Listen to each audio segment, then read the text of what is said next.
A 100 kVA, 2400 by 240 volts, 60 cycle transformer has the following constants: RP, XP, RS, XS. So what is the equivalent impedance in primary terms? So ZEP, yun yung unknown. That is equivalent to the square root of REP squared plus XEP squared. So what is REP? So that is equivalent to RP, then plus A squared RS. So ano yung A ng transformer? 2,400 over 240. Equivalent to 10. Substitute natin dito, 0.42 plus 10 squared times 0.0038 is equivalent to 0.8. 0.42 plus 10 squared times 0.0038. So 0.8. Yung XEP,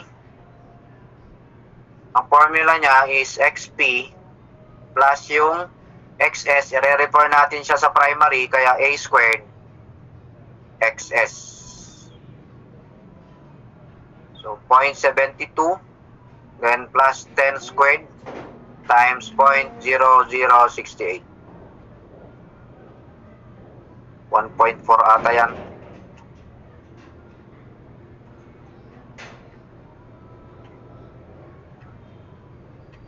1.4 ohms. So what is the equivalent impedance referred to the primary? Yun, ZEP. So this will be equivalent to square root of 0.8 squared plus 1.4 squared is equivalent to square root of 0.8 squared plus 1.4 squared. 1.612 ohms. Yung ZES,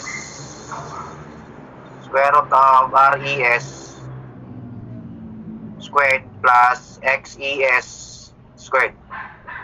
Yung value ng RES, so of course, mariretain yung value ng RS, pero yung value ng RP, pag na-refer yun sa secondary, RP divided by A squared. Yung XES, XS plus XP all over A squared. Yan ang conversion. Or pwede rin ito na ZEP divided by A squared.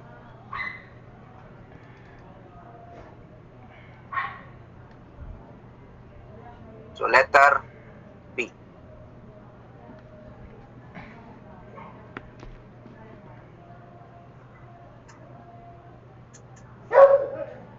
Number 15.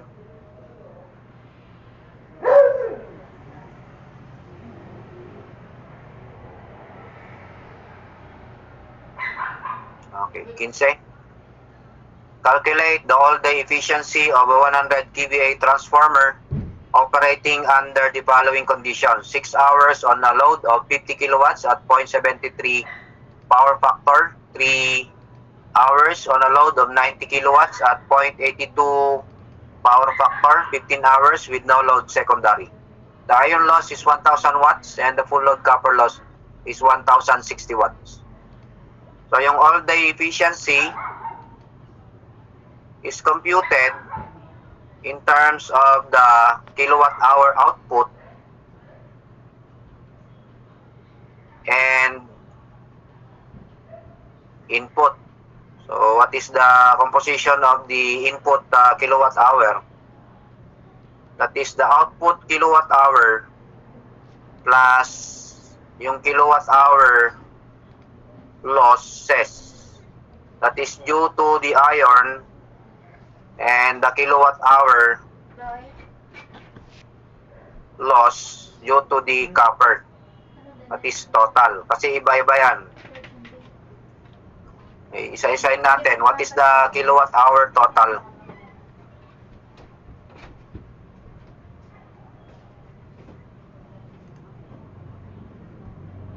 Total.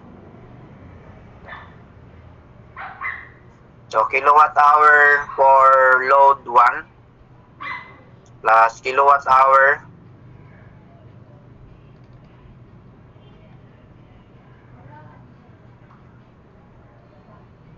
for load 2, then kilowatt hour for ilang kon ba yan? Load 3. Ito, no load na, kaya 0. Yung kilowatt hours for 6 hours, so 50 multiplied by 6. Then 3 hours, 90 kilowatts, so 90 multiplied by 3. Yung power factor, mamaya natin gagamitin. 50 times 6 plus 90 times 3. So 570 kilowatt hours. So yung kilowatt hour loss due to the iron, ito yung iron loss niya. Constant yan for 24 hours. So that will be 24 kilowatt hours. Then yung kilowatt hour loss due to the copper, so kilowatt hour 1, then kilowatt hour copper loss 2. Yung pangatlo, 0 kasi no load. So paano ulit yan? Determine natin yung copper loss at this load. 50 kilowatts. Para makuha natin yung KVA niya, i-divide natin ng 0.73. Para maging KVA. Then, i-divide natin ng full load KVA. Ito. 100. Then, yung ratio na yan, ini-square natin times the full load copper loss of 1.06 kilowatts. And that load will last for 6 hours. Okay, next. Yung load 2, 3 hours na 90 kilowatts. So, 90 kilowatts, para maging KVA, i-divide natin ng 0.82. Okay, KVA load yan, present for 3 hours. All over the full load KVA, 100. Then squared, multiplied by the full load copper loss, 1.06. Multiplied by the number of hours, 3. So, hindi naman sinabi na disconnected yung transformer at a certain amount of time. Kaya ito, 24 hours.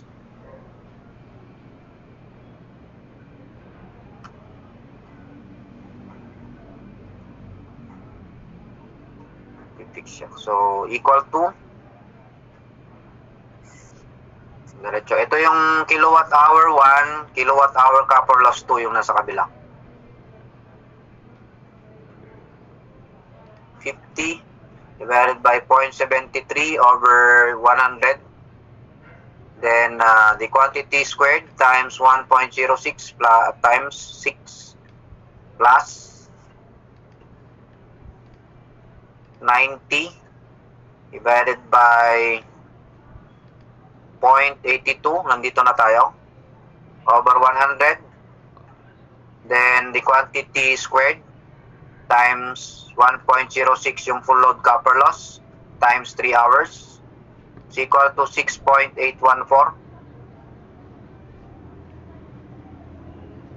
So substitute natin dito sa equation ng all-day efficiency, that is 570 all over 570, then plus the kilowatt hour losses due to the iron and copper loss, 24 plus 6.814. So lahat yan naka-kilowatt hours. Kaya magka-cancel yung unit na yon, both numerator and denominator. So makikita nyo, kung i-compare nyo yung iron loss, yung kilowatt hour equivalent niya 24. Although 1 kilowatt lang siya, yung sa kabila 1,060. Kasi continuous yan, kaya malaki yung contribution niya sa load loss.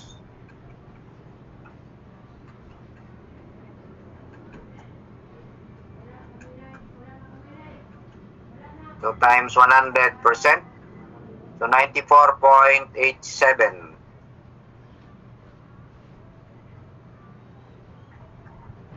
So letter B. So yan yung number 15.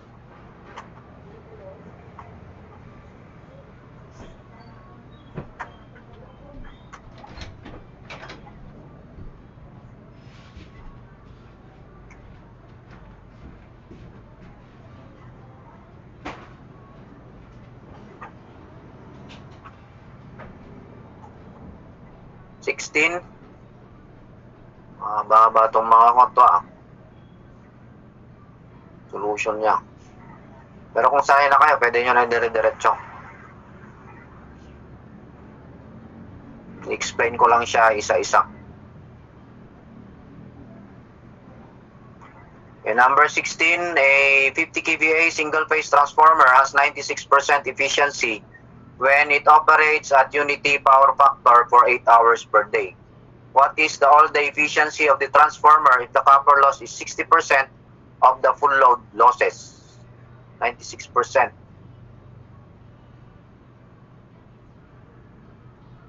So yung efficiency dyan na ordinary is equal to the P output plus P output at full load to. Full load unity power factor. So plus the full load losses.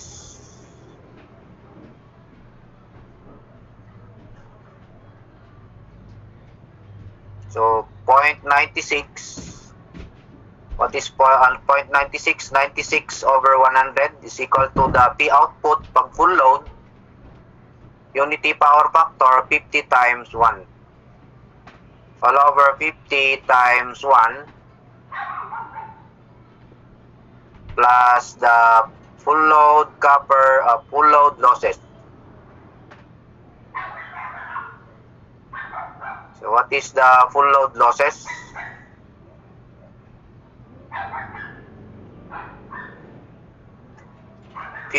divided by 0.96 minus 50.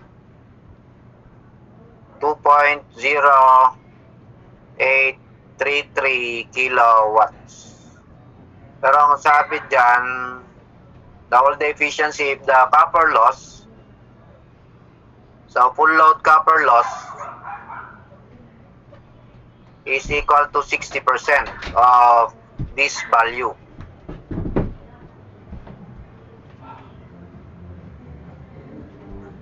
So times 0.6. So 1.25. So ano yung iron loss? Yung iron loss ay 40% of the full load losses.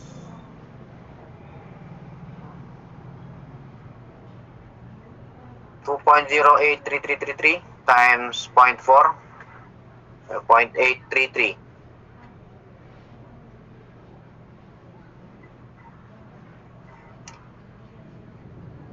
What is the all-day efficiency? So, full load pa rin ang kwan natin.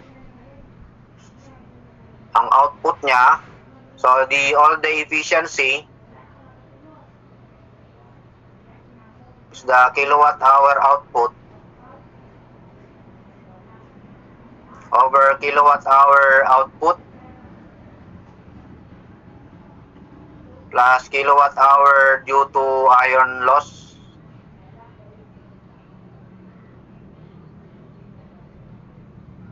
plus kilowatt hour due to the copper. So times 100%. It operates at full load for 8 hours. So 50 times unity power factor times 8 divided by 50 times 1 times 8.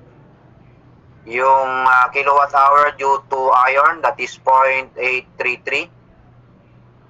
That is for 24 hours. Then plus 1.25 kilowatts. So for 8 hours lang siya.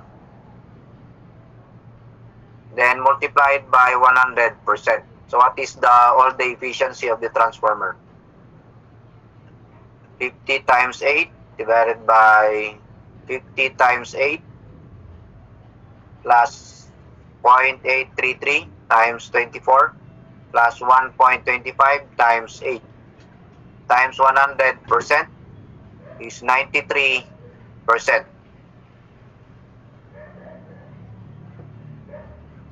So letter D.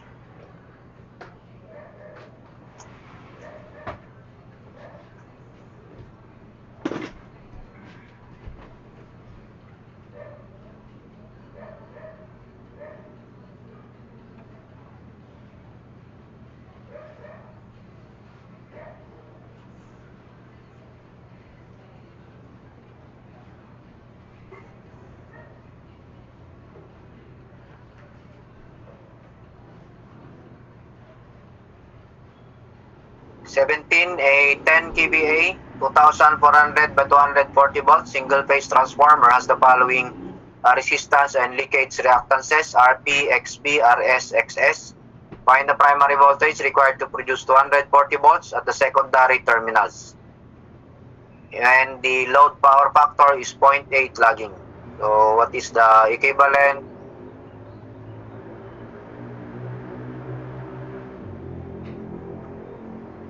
Circuit referred to the primary.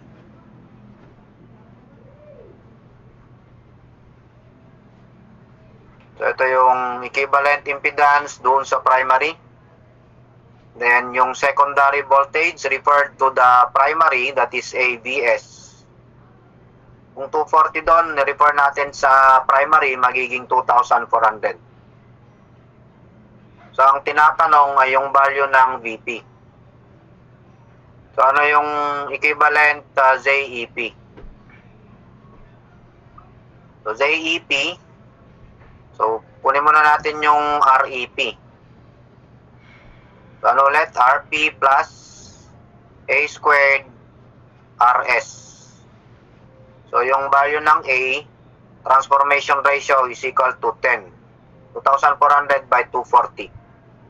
So 3 then plus 10 squared times 0.03 is equal to 6 ohms. Then XEP is equal to RP, XP, then plus A squared XS, XP 15, then plus 10 squared multiplied by 0.15 is equivalent to 30 ohms. So ZEP is 6 plus J 30. Then mag-loop tayo dito. So ano yung full load current? Full load KVA niya 10,000 over square root of 3. Ay, hindi na pala. Single phase pa lang tayo. Divided by doon tayo sa primary, full load. So gagamitin natin na voltage 2,400. Angle niya negative arc cosine 0.88, yung angle ng load current. So, equivalent to 10 exponent 3 divided by 2,400. So 25 over 6.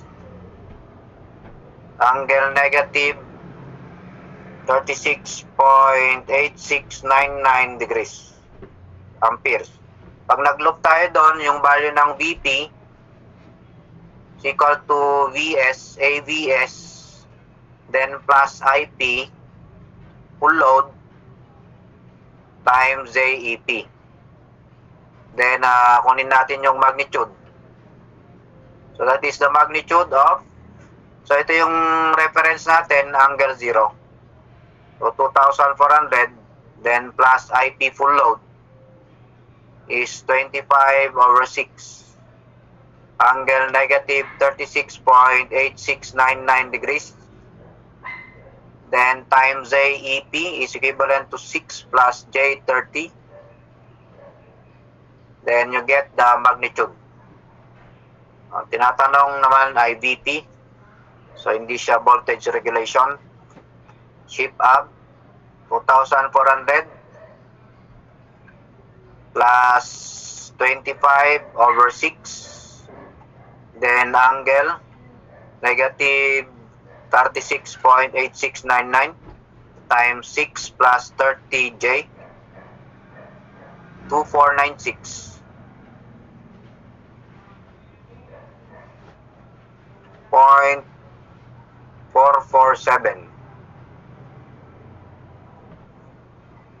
So 2496.5, yun na yung pinakamalapit. So letter B ang sagot.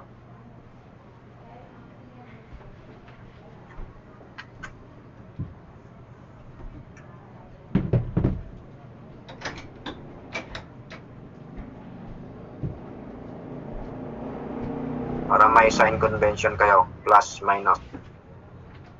Ito yung plus minus. What is the next problem? So 18. A 500 kVA single phase 13,200 by 2,400 volt transformer has 4% reactance and 1% resistance. The leakage reactance and resistance of the high voltage winding are 6.34 and 1.83 ohm respectively. The core loss under rated condition is 1,800 watts. Calculate the leakage reactance and resistance of the low voltage winding.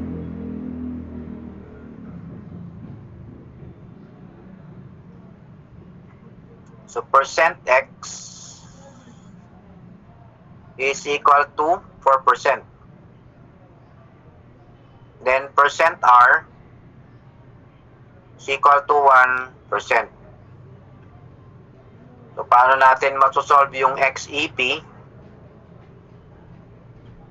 So that will be percent X over 100 times J base dun sa primary.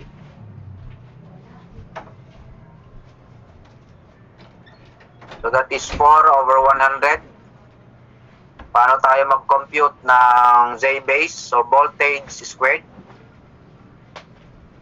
So 13.2 kV squared divided by 500 kilovolt. So i-divide natin ng 1,000 yan para maging MVA.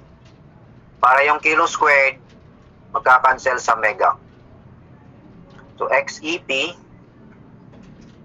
is equivalent to 4 divided by 100 times 13.2 squared divided by 0.5. 13.9392.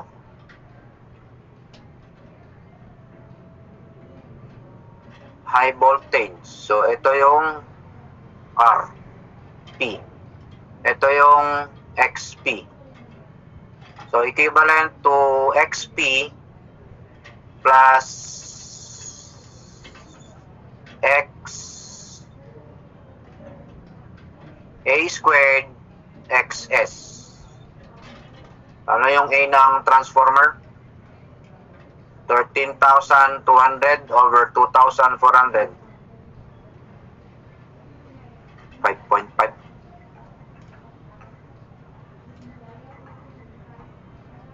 So 5.5. So what is XS? 13.9392. Transpose natin yung XP na value niya ay 6.34. Then divided by 5.5 squared.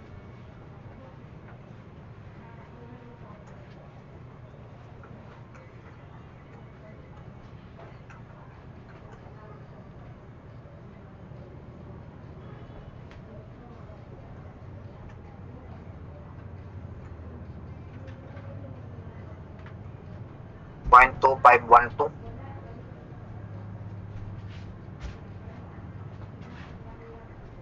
Maliit lang. Actually, ito yung pipiliin natin. Maliit lang yung pag-step down, maliit yung mga values doon sa secondary. Kung gusto nyo masigurado yung REP, so percent R over 100% para maging decimal times A base pa rin at the primary. Ito, KB base at the primary, 13.2. So 1 over 100 multiplied by 13.2 squared over yung 500 kVA converted to megavolt ampere, 0.5. So equivalent to 1 divided by 100 times 13.2 squared, then divided by 0.5. So 3.38 is equivalent to 1.83 plus 5.5 squared times RS. So what is RS? So minus 1.83 divided by 5.5 squared. So 0.05, bakit? Anong 100? 1 divided by 100 equals times 348.48. Oh, 3.4848.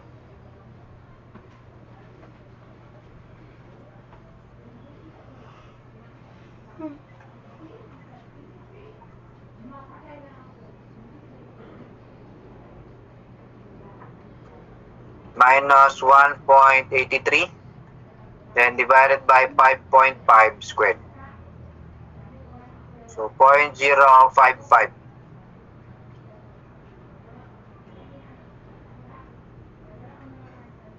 So ganun pa rin, letter C pa rin yung pipiliin natin.